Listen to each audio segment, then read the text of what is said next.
Hey kids, you trying to get into Segment City? Well, you really shouldn't, because Segment City is a mature podcast, and listener discretion is advised. I'm just trying to look at... I know I'm in an alleyway. I know how I look, but I got some fireworks for you kids. I got snakes and I got sparklers. That's all I got. Oh, don't give me that.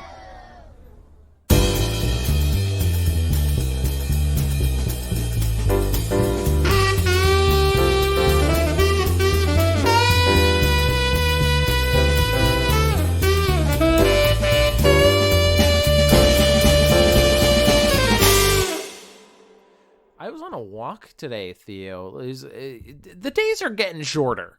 The days are very short. Yeah, and if you want to go for a walk, you have like a very narrow window of opportunity during the day to do it. I get out at like 5 o'clock, normal times, already dark. And this is when I start like exercising and stuff. So it's like I already, because it's been warm the last few days. So I've been wanting to go out and like run, except it's always dark. And like one of the paths I take is not lit. And it's like it's like a dirt path in the woods. You can be one of those people that's running around with a headlamp like a crazy person. I do. You crazy person. Because you have to. Like, what am I going to do? I have a headlamp on. So you can run on the streets where there are lights. I start out on the dirt path now. Like because that's where I would end in the summertime, but now I'm doing that. But this is not a running story. This is I took a walk before this recording, and I was just walking along. I had my headphones in, and then I took one of them out because I heard this weird like scrabbling. And so I was like, oh, okay. It was on a tree that was like right next to me. And I'm like, oh, sounds like a squirrel. And then it kept going and it was like way too loud. And I was like, what the fuck? And so I took my flashlight and I looked at the tree and there's just a big ass raccoon staring at me. And I went, ah! And I ran away. Hey, you were intruding on him. The nighttime is his domain. You were supposed to be inside. This is why people are afraid of drop bears in Australia, because I had the fear that raccoon was going to go and then jump at me like Bilbo in fucking Lord of the Rings. And like then he looks so cute, but then he's a nasty boy. He's a nasty boy. And so I just ran. I ran so far away into Segment City. Welcome to everybody to Segment City. You ran all the way from a raccoon straight. There's no raccoons in Segment City, confirmed. We're all raccoons here, actually. I'm Will Kane, raccoon hunter? I'm the opposite of a hunter. What's the opposite of a hunter? Prey? Yeah, prey. Yeah, raccoon prey, Will Kane. And I'm... I don't know who I am. I'm a raccoon. Fuck it. You don't know who you are? I don't know. You're Theo Sapakos. I'm Theo Sapakos. And this is a podcast in which Theo and I present segments each week, some that are new, some are recurring, but we don't know what the other person's going to do.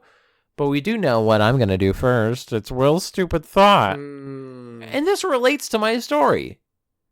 What do you think animals think about humans running?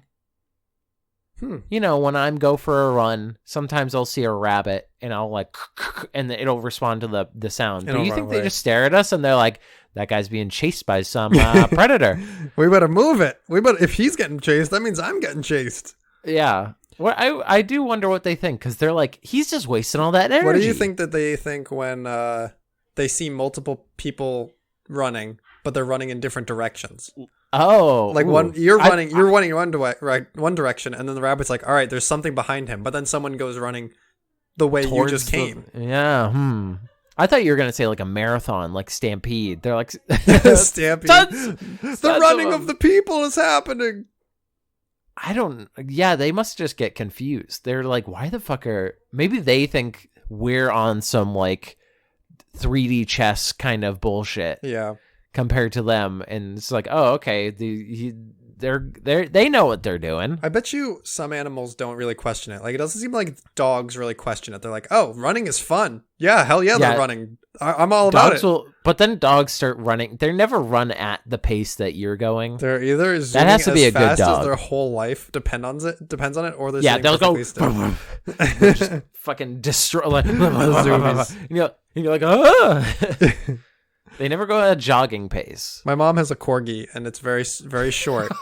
And when we go walking with the corgi, zooms along the path, and then comes screaming back like a torpedo, and is back and forth and back and forth. And then at some point when we're like only halfway done through the walk, she'll like sit there and be like, I don't want to move anymore. And you're like, that's because you've ran like 10 miles by the time we've got here.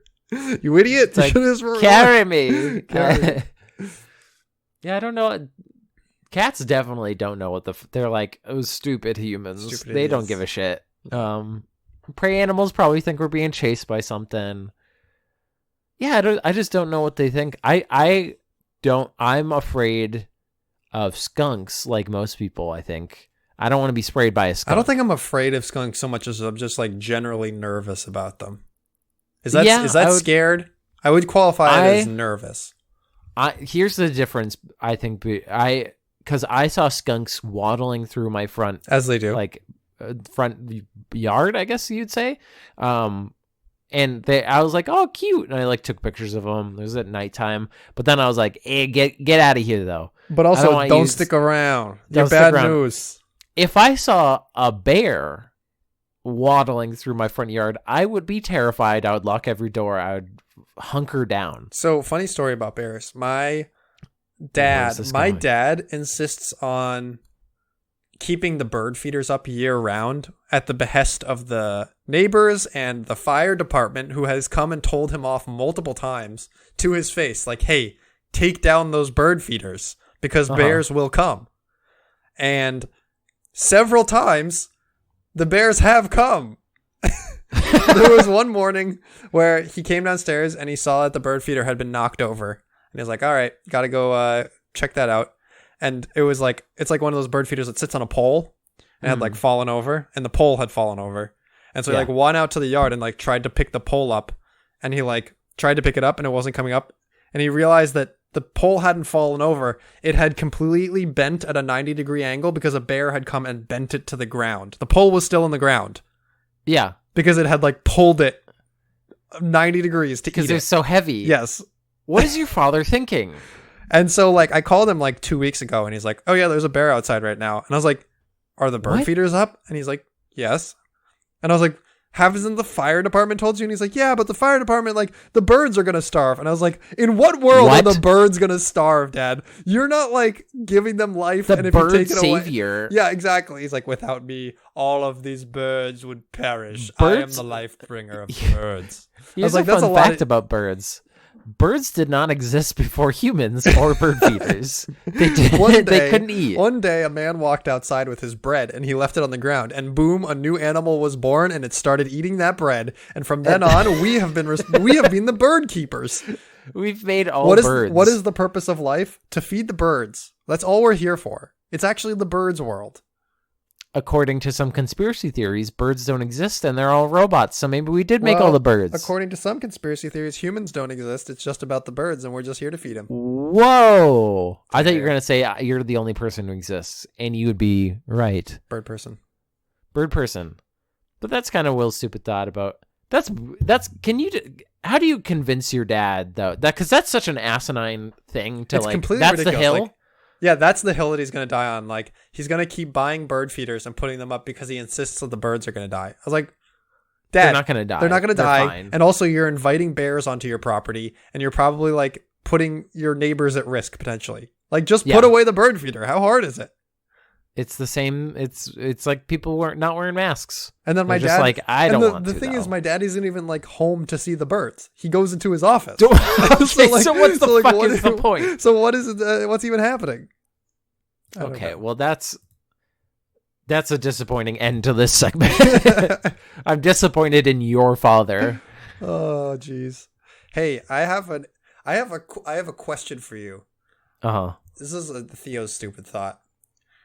When was the last time you just like sat down and had a glass of milk? Ooh. Here's the thing that is gonna. I don't think it's gonna wig you out. I think you have strong opinions about drinking milk. Would that be correct? I don't think I have strong opinions. I think it's just like one of those things where I think it's pretty normal to just drink a glass of milk. I just don't do it that often. You can't just have by itself a glass of milk. That's my opinion on it. You have it with something? You have it with some. You have cookies. You can have. I used to drink milk with meals until Yeah, me too. like college. Through most of like high school and stuff, I would just have milk with meals too. Now I drink water and things with meals, but like, and my dad still drinks milk with everything. So it's like, but yeah, if you just sit down, you just pour a big tall glass of milk. And then there's the whole warm milk thing, like drinking. Oh, I've never understood that. You don't like warm milk? I've never had. I don't think I've ever like soothing, man. It's poured good, some milk into a pan and like heated it up or whatever. Pan? What are you out here? This is the 21st century. You nuke that baby. Just shove it just right in nuke. shove it right in the microwave. I feel like it would just get like weird. Like it would evaporate. I mean, you're not drinking it like at boiling point. You're drinking it like, I don't know, nice warm tea temperature. Probably, it's not hot. It's warm. It's specifically warm. It's not hot milk. I like chocolate milk, or not chocolate, hot chocolate. That's just chocolate milk that's heated up. If you think about it, mm-hmm. I like that. That's warm milk, I suppose. Mm-hmm. I've never sat down and been like, "Ooh, time to warm up this milk." I think next week I'm gonna need your warm milk review. I'm not gonna do that. I think the people need it. I think the people need to know. Here's the thing: you've told me that you don't remember each of these podcasts week to week, so I think I'm gonna get off scot-free. All right, here's the deal. I won't make a reminder for myself. And if I do remember next week, then the following week you have to do it. But I'm not going to remind myself. You have the better side of this bet. I'm probably going to forget. If you remember and say it on air next week, we will stop the recording. I will go and get the warm milk and I will drink it. And for my end of the bargain, I will not set a reminder. I won't write it anywhere. I'll just have to remember it. And I won't tell Laura either because she's got an icebox of a memory. She's got a crazy good memory. We both have girlfriends with very good memories. It's a nice thing to have because my memory is so bad that I kind of end up relying on it. I'll be like, "Oh, what's his name?" And it's like, Joe Biden? Like, oh, right. I went on a hike with my brother not that long, over Thanksgiving. Or no, not over Thanksgiving. Thanksgiving coming up, over the summer. And we went on a hike, and we were halfway through the hike when I remembered, like, shit, we didn't pack any water or any snacks. Fuck. You're those people in those German tourists that just had Sprite. We had to stop at rivers crossings that we were crossing because the dog was getting so thirsty that we had to let her down into the stream to drink because we forgot fucking water. Yeah, that's no good, especially with the dog there. That's bad of you to do. Thing. I brought up the milk because I remembered I was drinking a glass of milk recently, and I remembered that in high school they used to have in the cafeteria they would have these quarter-gallon little cartons of milk that people would go and pour themselves a thing and put it back in the fridge, and I would with a meal I would take a quarter gallon of milk and drink it with my meal, and that. Would just take the whole thing? I would drink a quarter gallon of milk That's a lot of milk. It's a lot of. I wouldn't do it I'd probably do it twice a week. I'd have a quarter gallon with a meal. It was during a phase when I was very underweight, and doctors were like, "You need to eat and drink milk," and I was like, "Roger that. Time to go ham." You're just fucking pouring milk into your mouth. I just remember the feeling of. You've never felt bloated before you've had a quarter gallon of milk with a full meal. There's a fucking gallon challenge. You just I don't want to. I've experienced the quarter gallon, and that's too much already. I can't do a gallon challenge. Are you kidding me? The jug, the huge fucking. Yeah, certain foods go better with milk, in my opinion. Mm-hmm. Milk and salad? No, that's no good. Gross. Milk, weirdly, I like it with tomato sauce kind of stuff. For some reason, it just kind of helps push down sauce Will's gets kind of stuck. Tip for fanciness: go to Italian restaurant, order bolognese, ask for a glass of milk. Excuse me, I'd like some milk, please. This delicious bolognese with a milk glass. Coming right up, sir. Yes. Welcome to Olive Garden. On our pairing menu tonight, we've got a bolognese with a nice whole milk. Oh. Wait, what kind? Okay, this is a follow-up question. What type of milk? Whole, skim? I usually go for a 2%. 1%. I go for a 2%. Ooh, fancy 2% boy. I know, special 2%. 1% is not quite enough. Whole is too much. Whole is good for like when you want to make something when you're that's, baking. Like, when you're hot, baking. Yeah, or like a hot chocolate. Like right, I'll like exactly. it then. But like, and Too then creamy. skim is like. I'm just drinking water now. Yeah, I'm a 1% kind of guy. 2% is also great. But I associate it with fanciness because it came out later in my life. They invented a new type of milk. They did. From the people who brought you 1% comes 2%. When we were kids, did they have 2% milk? I wasn't out there searching the aisles. I was an ignorant child. What do you mean did they have it? I wasn't checking. I wasn't checking the stock. I'm checking the dates. I'm checking the prices. Ma, you're getting ripped off here about this milk. Ma, you got to invest in 2% milk. It's booming. It's huge. It's brand new. Huge. It's huge. Mom, it's huge. I remember in elementary school, and this is kind of last thought before we move on. There was a janitor that named Tim. He was a great guy. Mm-hmm. And he, at lunch, had a table set up, and he would sell little milk cartons for 25 cents or like some amount of cents. It wasn't through like the cafeteria. Like the cafeteria didn't sell that. He was in the cafeteria. But like he was the one that was in charge of selling it. Why didn't you just go to the fridge and pick out your own milk and check it out like a normal human being? Because he was the person to do that. He was the milkman? He was the milkman. I don't trust. So I would go up and I would trust. give him money, As and a he would rule give of me thumb, milk. I don't trust a person who only sells milk. I don't trust him. It wasn't like it was like in the corner of like, hey kids, you want some milk? It was like right next to the door that you come out of. Strawberry That you could. I think they probably also had it there, but like enough kids, I guess, got milk that they would have him sell milk too. It was weird, I know, but. I just remembered insisted that you call him Milk Daddy. It's fine. Okay, I don't need this. Also, because you've done this to yourself now, have we talked about Daddy's Dairy?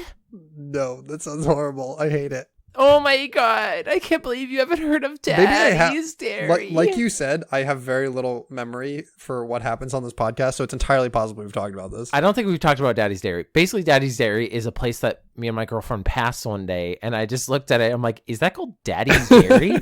And she's like, yeah, they have like alcoholic ice cream. It's actually pretty good. And I just kept and now it's just like a bit I do sometimes that everybody fucking hates, where I just go, oh my god, Daddy's Dairy. It turns out I also hate it. Give me your cream, Daddy. I also hate it.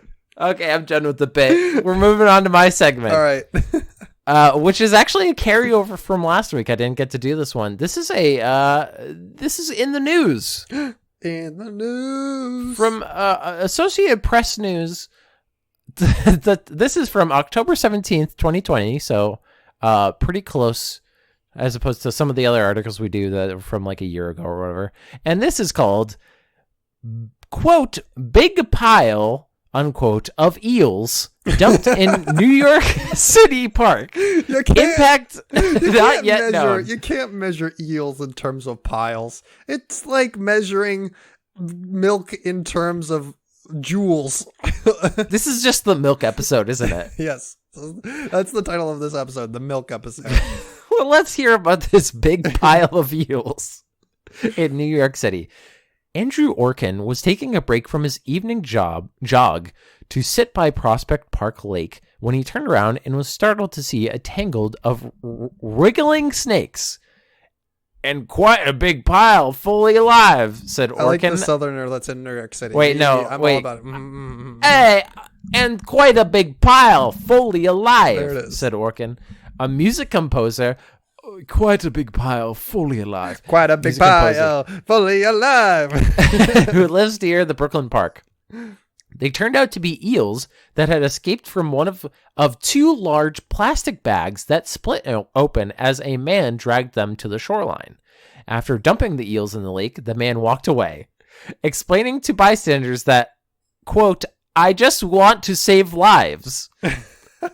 Excuse me. Some call me a hero, but I prefer the term superhero, actually. It doesn't. Okay, so let's just he has two large plastic bags split open as a man dragged them to the shoreline. Was he putting them in, or was he taking them out after? Okay, well, it does say he's like, I came from the West Coast where there were eels. I'm so close to making it to the other ocean where I was told to dump these eels.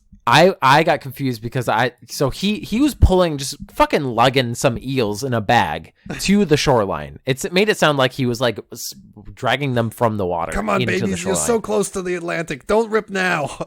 He says, I just want to save. He just found some eels. He just found some eels and he put them in a bag and he said, time to put them in a lake. I like the idea that maybe there's a possibility here that he staged this. Like he got the eels himself and he dumped them out and he's like, oh no, who's going to save these eels? Looks like I'll be the hero today. And honey, I've always wanted to try some eel. How many did you order from the store? I thought it was just one, but it looks like it was 100. Oh no. Oh no. What am I going to do? The article goes on to say, the illegal release late last month became a curiosity on social media, but the dumping of exotic animals in suburbs. Are eels exotic animals? I mean, they're not exotic. I don't think they're native, so I guess that makes it exotic. If I saw someone walking their eel, I would be like, that's unusual. That's exotic. If you're walking your eel? Hey. You mean dragging your eel? Maybe you have a little cart that's an aquarium and you take it around to see the sights. Eels need to see the sights too. No, they don't. But the dumping of exotic animals in urban parks isn't new. In cities across the country, non-native birds, turtles, fish, and lizards have settled into and often disturbed local ecosystems. New Yorkers free thousands of non-native animals every year, many of them abandoned pets that quickly die, but others can survive, reproduce, and end up causing lasting harm. You know, because it's okay if you leave your alligator out in New York because it's gonna die or go in the sewers. Mm-hmm. Quote, people like animals and they sometimes think they're doing a good thing by letting them go, said Jason Munchie South, urban ecologist at Fordham University. Most will die, some will become a problem, and then there's no going back. New York State and city officials say it's too soon to know how the eels in Prospect Park might affect local species. But based on photos taken by bystanders, officials identified them as swamp eels native to Southeast Asia, like those that have been found in at least 8 states. Once introduced, they told me to drain the swamp, so I drained the swamp, and now there's no more water for all these eels, and now they're complaining about the eels being out here. What do you want from me? I know they're from Southeast Asia, so it's like, okay, they're exotic, but swamp eels are the least like fun exotic animal I've ever heard of. This is our band, Theo and the Swamp Eels. Thanks for coming out tonight. Hey, thanks for coming out. We wiggle your way to our merch booth. Okay, once introduced, often after being purchased at local live fish markets, officials say, the eels eat almost anything, including plants, insects, crustaceans, frogs, turtles, and other fish. And they could prey upon or compete with the park's native species for however long they survive. So yeah, but they're fucking dumped in the ground. They're dumped on the ground. How are they going to survive if you just dump them on the ground, on grass? They're in the lake. Oh. They're inside the lake. The man took bags of them and he said, I'm going to save lives by destroying others, which is the American way. If you think about it. Shoot the eels, you save the birds. Just eat the eels. Like, I don't know. Just kill them, whatever. Katrina Toll, Deputy Director of the New York City Department Parks and Recreation Wildlife Unit. There are no plans to eradicate the eels. Why not? I don't know why not. Give me like 10 reasons. Give me like between 1 and 10 good reasons why there's no good reasons. since they're nocturnal and spend most of their time burrowed in the sediment of lakes, rivers, and marshes, spotting and removing them from the lake could be impossible. I don't think it would be. As everyone knows, You know how when they the do sun it. goes down, everybody goes to bed. There is Listen. 0%. There are 0 people awake in New York City when the sun goes down. It's a 9 to 5 job. It is literally impossible to get them out of here during the daylight. Am I going to get overtime for these eels? No? Fuck it. Fuck it. Whatever. Fine, my bedtime's at 4:30 with the sun. All right, it's winter. What do you want from me? This kind of species is a little tricky. They're well hidden, Toll said. We're not going to go out there and try to trap any of them. What do you expect us to do? Go out there, trap them, bring What do them we somewhere look else? like? What do we look like? Professionals? The Department of Parks and Recreation Wildlife Unit? I don't think so. I Wait. don't think so. Wait. Without having the witness the release, officials from the New York State Department of Environmental Conservation, which is investigating the incident, could not specify the number of eels released last month. Bystanders described seeing more than 100 of them. So my joke may be not that far off. I ordered one, and there's 100. There are 100 eels. DEC officials say they will look for swamp eels during the agency's next survey in the spring, but don't expect them to make it through the winter. However, said Toronto freshwater ecologist Nicholas Mandrak, even if they don't survive, they could have negative short-term impacts. If some of Prospect Park's transplants survive for a few years, climate change could feasibly warm up city waters enough to render them hospitable for swamp eels, Mandrak said. We shouldn't come to an immediate conclusion that because they're found in Asia, they couldn't survive in New York City, he said. The exotic species previously had shown up in western New York State's Hemlock and Candace Lakes in 2019 and Queens Meadow Lake in 2017. Maybe he's just a Batman villain. Maybe. Eel Man. Swamp Eel Man. Pocket eel. Throw it at some... Oh, my face. You got me this time, eel man. Elsewhere, biologists have found Asian swamp eels in waterways in Hawaii, Georgia, New Jersey, Maryland, Michigan, Florida, and Pennsylvania. Sounds like they can survive places. New York City has a long history of people introducing exotic species into its parks. In 1890, Shakespeare enthusiasts released a flock of about 16 European starlings in Central Park that grew into a current population of hundreds of millions Oh my God. nationwide that outcompete native birds, destroying crops and occasionally snarl jet engines. Oh my God. For decades, pet red-eared slider turtles have been abandoned in city ponds, creating a major nuisance that have crowded out local painted turtles and fueled green algae blooms. Voracious sharp-toothed northern snakehead fish, introduced by way of pet stores, live food markets, and aquarium hobbyists across the U.S., have been spotted in New York's Harlem Mere and Flushing Meadows Corona Park. And descendants of escaped or released monk parakeets and Italian wall lizards are scattered across the city's boroughs. The eels are just the latest episode. Quote, "This is an unusual and eye-catching story," Toll said, but something that happens far more often is people released one unwanted pet. And that's the end of the article. Yeah, so we could pay money to invest in the Central Park Zoo, or we could just wait. People are out here releasing their pets. So maybe the zoo is the city. Listen, I wanted to give Timmy a really great Christmas present, and he said he really wanted 100 eels. But I can't. What are we gonna do with all these eels? My main problem is, what do I do with them? My main problem is I can't find a stocking big enough for 100 eels. Where do I buy a stocking like that?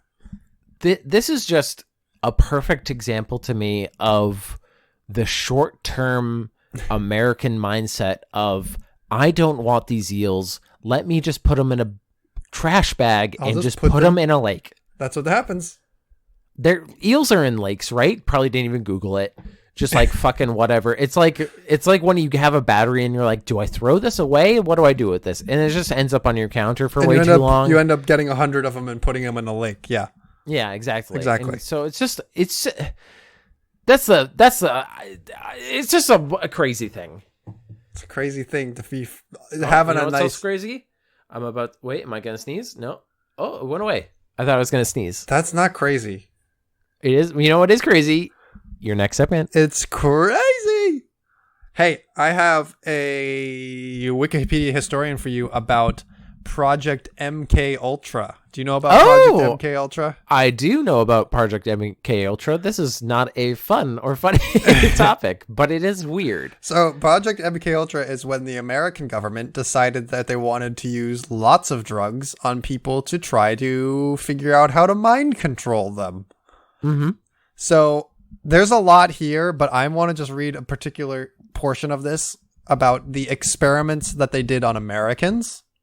There's they did a ton of them. They did a ton of them, but there's just specifically this segment about experiments on Americans. So I'm going to read you some of this. So it says the CIA documents suggest that they investigated chemical, biological, and radiological methods of mind control as part of MK Ultra. They spent an estimated 10 million or more, roughly 87 million, adjusted for inflation today. So for the LSD section, early CIA efforts focused on LSD-25, which later came to dominate many of MK Ultra's programs. The CIA wanted to know if they could make Soviet spies defect against their will, and whether the Soviets could do the same to CIA's own operatives. So far, they're like, hey, if the Russians can do LSD mind control, by God, we've got to do it too. They don't even have evidence of this. They don't. Do They don't. They just thought it up. They thought they were on LSD and they thought everybody should be doing this. Once Project MK Ultra got underway in April 1953, experiments included administering LSD to mental patients, prisoners, drug addicts, and sex workers. Quote, people who could not fight back, unquote, as one agency officer put it. Hey, that's the worst. This is why I said it was a funny topic. It's when you scratch the surface, you're just like, oh, this is fun in mind control. That's funny. Some of it the government did this, and some of it is just straight up bad and wrong. And then you go, oh, they did this to children and stuff too. Yep. Oh, okay. And they spent how much money on this? Yep. Okay, this is all where my tax money's going. So it says in one case they administered LSD to a mental patient in Kentucky for 174 days. Hey, what the fuck? That's not okay.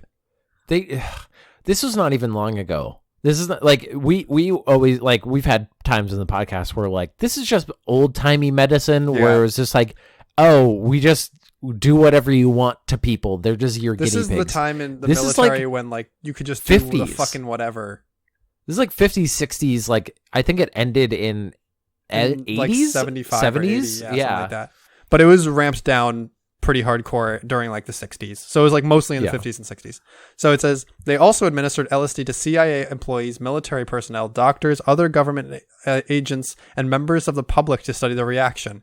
LSD and other drugs were often administered without the subject's knowledge or informed consent, a violation of the Nuremberg Code and the U.S. agreed to after World War II. The aim was to find drugs that would bring out deep confessions or wipe a subject's mind clean and program them as a, quote, robot agent, unquote. In Operation Midnight Climax... Oh, What a fucking fuck you, government. The CIA set up several brothels within agency safe houses in San Francisco to obtain a selection of men who would be too embarrassed to talk about the events. The men were dosed with LSD, and the brothels were equipped with one-way mirrors, and the sessions were filmed later, viewing and study. Oh my God. In other experiments where people were given LSD without their knowledge, they were interrogated under bright lights with doctors in the background taking notes. They told subjects that they would extend their, quote, trips if they refused to reveal their secrets. This is so fucked! Yeah. It's so fucked. The people under this interrogation were CIA employees, military personnel, and agents suspected of working for the other side of the Cold War. Long-term debilitation and several deaths resulted from this. Fucking wild. Heroin addicts were bribed into taking LSD with offers of more heroin. Hey, this is the government we're talking about. Yeah. This is the government. This is the shadow shit that people always conspiracy theory. This was a conspiracy theory for a while. And then the government was just so anyway, yeah, we're going to be releasing stuff. And then MK Ultra was true. And people were like, excuse me? Sorry, what? What did you say? It's in I would tell people to look into this if you have not, even though that's a big ask for for a podcast to just go hey, look into MK Ultra. This is fucking wild. It'll fucking blow your mind. But it is something that if you read it, you're like, this is wild. What do you mean it's real and happened 50 years ago? Yeah, it's crazy. Insane. I'll read a little bit more. Okay. The Office of Security used LSD in interrogations, but Dr. Sidney Gottlieb, this chemist who directed MK Ultra, had other ideas. He thought it could be used in covert operations. Since its effects were temporary, he believed it could be given to high-ranking officials, and in this way affect the course of important meetings, speeches, etc. Since he realized there were a difference in testing the drug in a laboratory and using it in clandestine operations, he initiated a series of experiments where LSD was given to people in quote-unquote normal settings without warning. At first, everyone in technical service tried it. A typical experiment involved 2 people in a room where they observed each other for hours and took notes. What a trip. Just take LSD and take notes. As the experimentation progressed, a point arrived where outsiders were drugged with no explanation whatsoever, and surprise acid trips became something of an occupational hazard among CIA operatives. So just at any time, if you worked at the CIA, you could just be tripping. Yeah, right. You'd be like, I've got a very important meeting this afternoon. It's about the Iran nuclear program. I've really got to buckle down. And it's like, oh, and I'm tripping balls. This is the worst prank system. Gotcha, Johnson. Good luck with your presentation, idiot. I'm feeling pretty good today. Oh no. Janet stops all my meetings. So writing down things about another person's like, Jerry's face is melting and I'm freaking the fuck out. I'm freaking out. This is really uncomfortable. Also, like the taking it while like doing a speech.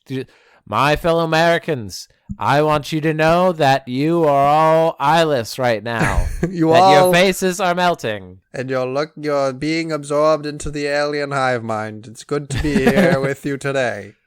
Just wild.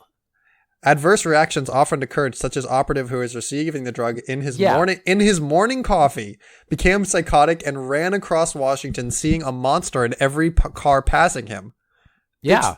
The experiments continued even after Frank Olson, an army chemist who had never taken LSD, was covertly dosed by his CIA supervisor, and 9 days later plunged to his death from the window of a 13-story New York City hotel room, supposedly as a deep depression induced by the drug. What the fuck? Yeah. It's like you shouldn't just start dosing people with a chemical you have no fucking idea what it does. Oh my god. We're like, we don't know what it does. We don't know what it does, but we're just going to start putting it in people's coffee. Yeah. Fucking bananas. MK Ultra's researchers later dismissed LSD as too unpredictable in its results. Yeah. They gave up on the notion that LSD was, quote, the secret that was going to unlock the universe, unquote, but it still had a place in the cloak and dagger arsenal. However, in 1962, the CIA and the Army developed a series of super hallucinogens, such as the highly touted BZ, which was thought to hold greater promise as a mind control weapon. This results in the withdrawal of the support of many academics and private researchers, and LSD research became less a priority altogether. Now, let me ask you. Yep. If you watched a James Bond movie where the villain said, Mr. Bond, I'm going to be dosing everybody in the world with LSD so they go crazy and I can mind control them, would that be out of place? Or would that be too goofy and on the nose That would be a little too on point there, champ. A little too much. I can't believe that they were like, it's the same mad science level of like the 1800s, except they had a little bit of a concept of what they were doing. And that's what made it scary. And they had a budget of tens of millions of dollars to play with. Yes. And they're just like, fucking dose them. And by the way, no consequences for literally anything. No consequences. No, where's our money? They just fucking bought a bunch of drugs and then they dosed the people just randomly and they went, didn't do anything. A guy killed himself. Like, What do you... Mission failed. Get him next time. What are you talking about? Yeah, suit back up for the next one, boys. It's fucking wild. This is why people who... for a very long time a conspiracy theory. And then they're like, oh yeah, we did it. What a wild thing to be like, no, the government of course is not drugging people just to see what it does. Oh shit. But turns out they are. That's how it works though. I don't believe every conspiracy theory. I think most of them, like if you have the question of why the fuck would people even do this, then it like flat Earth is 100%. Like, why the fuck would people even bother? Right. Like, there's so much you could do to figure this out. It'd be so easy. Like, but like this is one of those things where they just try to make conspiracy theorists look dumb and crazy, and then they go, yeah, we did it. Anyway, so moving on. We just did crazy stuff, but it was so far back in the day. It was like 20 years ago. What are you gonna do? Yeah, what are you gonna do? We're definitely not doing crazy stuff now, even though it ramped down not that long ago. Yeah, it's crazy, but fucking wild. Anyway, you know what else is crazy, or who else is crazy? Our good friend Chuck Tingle. Chuck Tingle, for those who don't know, is a prolific erotica writer. It's honestly the understatement to say he's prolific. Like he goes beyond proliferation. This is Amazon erotica, and we're gonna do a little bit different. This is an all Chuck Tingle power hour. Not hour, this is gonna be just the end of the podcast. But what we're gonna do is this man. He has 22 pages of results. Oh my God. 22 pages of titles? Yeah, and I think there's about like 10 or so per thing. So he has like 200 books. Jesus. So I'm just going to start from the beginning. Let's go to page 22. From the very beginning. I'm going to start reading titles. We're going to just go until the end of time. Not the end of time, the end of our time in this podcast. If any of them really catch your attention, I'll stop and read the description. All right. But we're just gonna go through these. This is from 2015. We're starting 2015. He started writing 5 years ago. That was so long ago. How can I even remember? Yeah, and this is trained by the living biker train.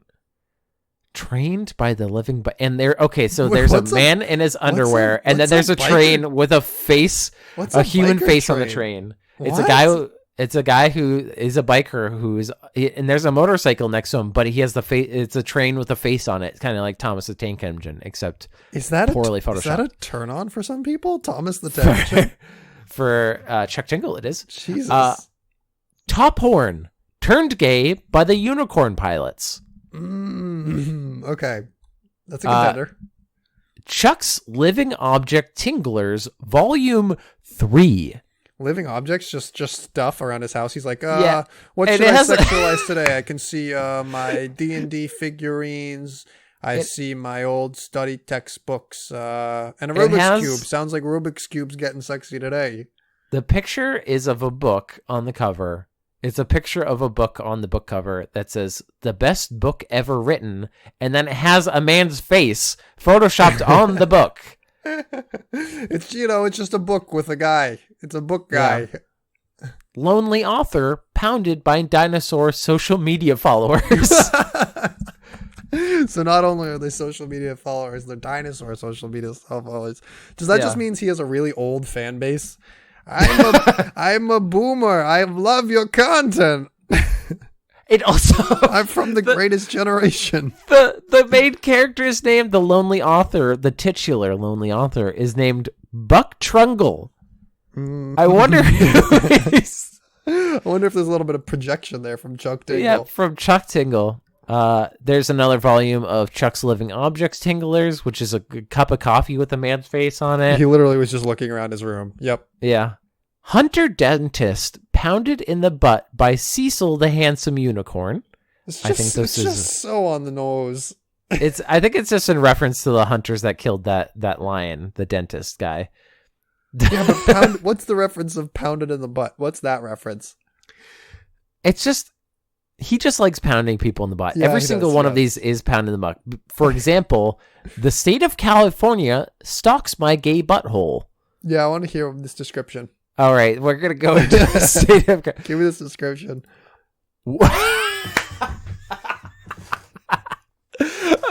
When Plurk and his buddy, Plurk, Plurk, you know, the normal American name. It's me, Plurk. Plurk and his buddy decide to spend the afternoon poolside looking for chicks in the Miami heat. Not even fucking... It's not the last thing they expect... Tell me about the Golden State. The last thing they expect is to run into the state of California taking a dip. Yeah, very unexpected. Wait. I go to the pool, So and quite frankly, I don't expect a full state to just be taking a dip. So Theo was up at his house in New England, and the last thing he expected was for Texas to come on by. What do you fucking mean? What the fuck do you mean? There ain't room enough in this pool for the two of us because I'm a full state. Because I'm a full ass state. I'm millions of miles. Quickly befriending the celebrity state over avocado Shirley Temples, Plurk soon Okay, found first of himself... all, hey. Yeah. You can't just say avocado Shirley Temples and expect to get away with it. Avocado Gross. Shirley Temples. Disgusting. I think I'm going to puke. Plurk soon finds himself falling head over heels for this handsome geographical location. How does that... I don't understand. He's bending my concept of what you can hit on. But as the evening wears on, hidden secrets from California's past begin to bubble up to the surface. Yeah, you can read all about it in a textbook. It's really hidden. Pointing to an illicit history of obsession and stalking. Is California just another state out to looking to party, or is something terrifyingly erotic brewing for Plurk at the end of the night? I fucking forgot his name was Plurk. That's Plurk. how wild this journey has been. This erotic tale is 4,200 words of sizzling human on gay location action. Including, just a lot of gross stuff. He goes through everything. Blah, blah, blah, and Golden State Love. Thanks for beeping that out for us. For Baba. Yeah, Thanks for yada-yadaing. I think that was for bit. you. Yeah. What, you want to hear? No, I anal? don't. No, I'm Okay. good. I'm good to move on. Okay, so this is a new one. Pounded in the butt by my leaked Mashley Addison data. Dan Bigfootersian parties in my butthole with his billionaire lifestyle. And this is guy giving 2 thumbs up, and there's a Bigfoot drawing, and is wearing sunglasses, and there's just money raining down while they're on a yacht. It's great. Oh, this was relatable. I think Garfield talked about this. Monday pounds me in the butt. Just the concept of Monday. This one's for all you Garfield fans out there. How about those Mondays? Always pounding you in the butt, am I right? How about those fucking Mondays? Leonardo DiCaprio, didn't even choose a different name, finally wins his award, and it pounds him in the butt. Gross. Oh no, Leonardo DiCaprio. DiCaprio. Fucking TM. stupid. Slammed in the butt by my Hugo Award nomination. Yeah. He got a Hugo Award. This man God. has a Hugo Award. Another object tingler. So let's just go past that. Pounded by my handsome ghost boats. Yep. Plural. Hear that descript because of the plurality there. Back home for the summer after his first year in college, Ralph is ready to relax by the pool and catch some rays. Wait. Unfortunately, Is chilling by the pool a gateway to being pounded in the butt? Yes. Damn it. 100%. If there's ghost boats about, absolutely. Next time I go to the pool, I'm going to have to watch out for those ghost boats in the state of California. Well, okay, but unfortunately, his family's home is still haunted by the ghosts of several speedboats that died in a tragic marina fire at his father's dealership. When the undead vessels show up with some cute guys they picked up from the beach, things immediately get frustrating for Ralph. But it's not long before the jealousy kicks in, and he realizes that the attention of these spectral ships is more important than he thought. Soon Ralph is showing the boats that he knows how to party just as hard as any other beach bro in a homoerotic ghost boat gangbang. Oh, this one's a little bit longer. This erotic tale is 4,300 words. You get a bonus 100 pages. This book is a fucking steal. Yeah, of sizzling human on gay boat action. I'm going to yada, yada, yada. And phantom vehicle love. Phantom vehicle love. You gotta love There's phantom an vehicles. audible sample. I'm not going to click on that. I'm good. Are you sure? Who's it read by? Yeah. Oh, I don't know. I don't care. So this is this was a long one. Hi, this is Neil Patrick Harris reading for you Pounded in the Butt by my many awards. By Chuck Tingle. By Chuck Tingle. This is This is slammed by the substantial amount of press generated by my book, Pounded by the Pound, Turned Gay by the Socioeconomic Implications of Britain Leaving the European Union. Wow, that's meta. Yeah. He's pounded by the press, and it's a bunch of newspapers, and then he just superimposed the face on it. Yep. First Buckaroo Bill pounded by the handsome living White House. Okay. The living White House. Stranger Pounds. Stranger Pounds. Yeah, that's It's good. just Stranger That's Things. Sheriff Bopper instead of Hopper. Okay, I like that. That's funny. Chuck Tingle's Dinosaur Tinglers Volume 4. Pounded in the butt by my constantly changing thoughts on the ongoing mystery of Chuck Tingle's real identity. Meta. It's so meta. Stop, Chuck Tingle. And it's just a bunch of question marks with the man's face on it. Slammed in the butt by the handsome sentient manifestation of Election Day. This was in 2016. Oh, no. Looks like we weren't pounded in the butt this time. Got him. Chef Woolly Mammoth eats my butt. I don't know what to say about that. I'm reading this so loudly, by the way, and I live with my parents, so like I don't know if they can hear this of me just yelling, just pounded by the sentient manifestation of my incorrectly announced Best Picture winner. Slammed in the butt by my own sentient Rebbit AMA. Rebbit, right? Yeah. Pounded in the butt by my second Hugo Award nomination. My God. That's the second book about this. He's like, Okay. what's going on in my life? Let's get pounded by the butt by it. We'll just do a few more and then we'll be done. Chuck's Living Object Tinglers Volume 14. We're already up to 14. 17, 15, 13.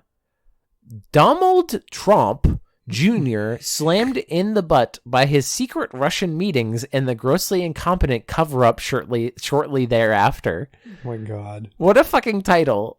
Also, he's getting like political, which I think is hilarious. This is what we need from Chuck Tingle. There's a fucking Living Objects 18 has a fidget spinner with a face on it. Oh my God. Gotta appeal to the youth audience. To the youth. Sentient Fort Paul's Manafort is charged in the butt while Trump's foreign policy advisor, George Papadop, admits he lied about hiding inside. I pounded in the butt by the handsome physical manifestation of holiday shopping. Pounded in the butt by the sentient physical manifestation of Valentine's Day. Pounded in the butt by my podcast, Night Vale presents Pounded in the Butt by my podcast with Chuck Tingle. Wait. Is Do you want me to read that again? Is he involved in Night Vale? I don't think he is. I don't think he is. I think he's just making a joke. And also nobody cares because he's fucking Chuck Tingle. He's Chuck Tingle. And so I'm going to end there. I just can't. We just finished page 19. He has fucking 18 more pages. Oh my God. And we'll eventually get through them. We'll get through them. We definitely will. This is just insanity. But that's the end of the podcast. The end of the insanity. So thank you, everybody, for listening to this episode. If you have any more Chuck Tinglers that you want to send to us, send it to segmentcitypodcast@gmail.com. Hit up our Twitter @segmentcity, our YouTube Segment City, where we have individual segments. Leave us a review, a star rating. We would love that. Subscribe to us, that kind of thing on iTunes, Spotify, any of those services. We'd love getting downloads and recommendations to friends. And also, we got to give a big thank you. To who, Theo? It's different this week. Is it? No, it's not different. It's Rachel Robinson. Oh, I thought you were going to say week. Chuck Tingle. No, Chuck Tingle. Unless he writes a book about getting pounded by Segment City. I don't want that. I don't want that. Could I send an email to Chuck Tingle, do you think, and say, hey, can you just put it could be 5 words. He's probably running out of content to write about, so yeah, maybe he needs the support. Yeah, maybe he does. I don't know. We should alert him. But we should also thank Rachel Robinson for doing our intro music. She has a podcast store of her own called Create Loud, where you can hear probably significantly less about Chuck Tingle. So if you're looking for a less tingly podcast, she might be a great person to contact. pounded in the butt by a bunch of eels that were dropped in a lake. Oh no, we gotta end. No, Okay, that's the end of it. Ew. That's what we're ending on? Yeah, that's gross. Okay, bye everybody. Nasty.